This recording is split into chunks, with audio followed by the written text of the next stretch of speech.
20대 국회 마지막 임시국회가 열리고 있는 가운데 조금 전 국회에서는 민주당 이인영 원내대표가 교섭단체 대표 연설을 했습니다. 이 원내대표는 최근 논란이 된 임미리 교수 고발건 등을 언급하면서 송구하다는 입장을 밝히기도 했는데요.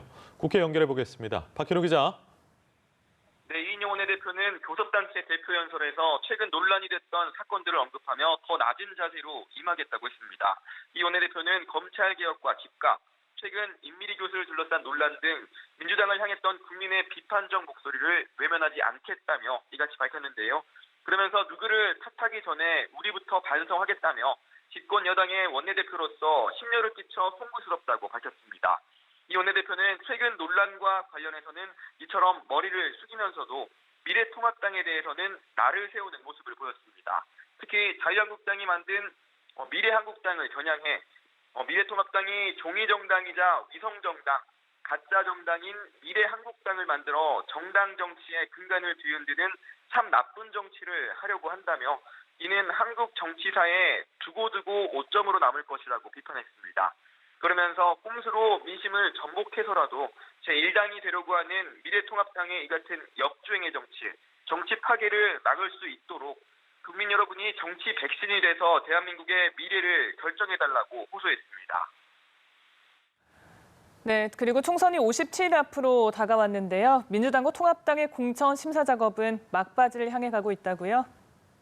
네, 민주당 공천관리위원회는 오늘 3차 경선 지역을 발표합니다.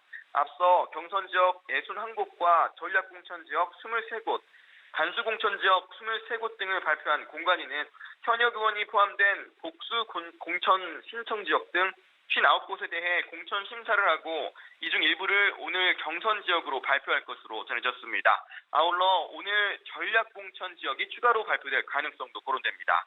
통합당 공관위는 6일차 면접 심사를 이어가고 있습니다. 특히 오늘 면접은 통합당의 텃밭으로 분류되는 부산과 울산, 경남 창원 지역구 출마 신청자를 상대로 진행 중인데요.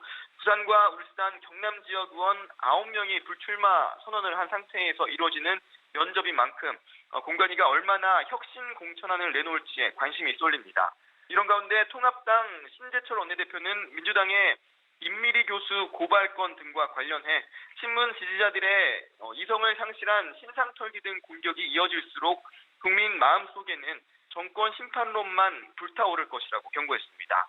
한편 민주평화당과 대한신당과 3당 합당을 추진했던 바른미래당은 손학규 대표가 끝까지 합당의 거부 의사를 밝히면서 결국 당 해체 수순에 접어든 것으로 보입니다. 바른미래당은 오늘 오전 의원총회를 열고 안철수계 의원들을 포함한 비례대표 의원 9명을 제명했는데요. 오늘 제명된 의원들은 김삼화, 김수민, 이동섭 의원 등 안철수계 의원 6명과 이상돈, 임재훈, 최도자 의원 등 총 9명입니다. 이에 따라 바른미래당 소속 의원은 기존 17명에서 8명으로 줄어들었습니다. 지금까지 국회에서 연합뉴스 TV 박현우입니다.